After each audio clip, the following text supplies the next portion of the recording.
गणिताच्या या प्रश्नामध्ये आपल्याला 3 लांबी मापायच्या आहेत आणि मापण्यासाठी जी मोजपट्टी असणार तिची लांबी मॅक्सिमम पाहिजे अशा स्वरूपाचा प्रश्न आहे बघा हा.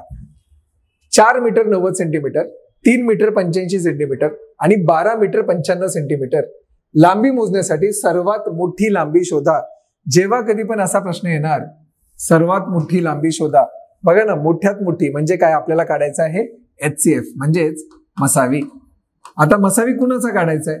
दिलेल्या या लांबींचा म्हणजे 4 मीटर 90 सेंटीमीटर. मला सांगा 1 मीटर बरोबर किती सेंटीमीटर असतं?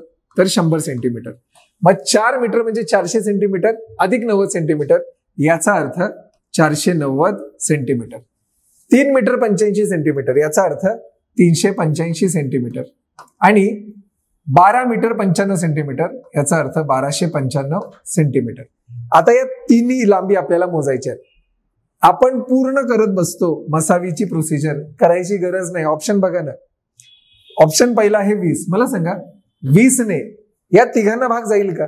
शेवटी 0 पाहिजे होता ना, नाही जाणार. ऑप्शन नंबर 1 चुकला. 45 ने भाग जाईल का? बघा ना पहिल्याच संख्येला 45 ने भाग नाही जात, कारण 45 एके 45 उरले 4 नंतर 40, 40 ला 45 ने भाग जात नाही म्हणजे ऑप्शन नंबर 2 पण चुकलं. तिसरं बघा 25 ने परत याला भाग नाही जाणार. 25 त्रिक 45, 4 उरले 40, या 40 ला परत 25 ने भाग नाही जाणार म्हणजे ऑप्शन नंबर 3 पण चुकलं. जर 3 चुकतात तर ऑब्व्हियसली ऑप्शन नंबर 4 उत्तर असणार.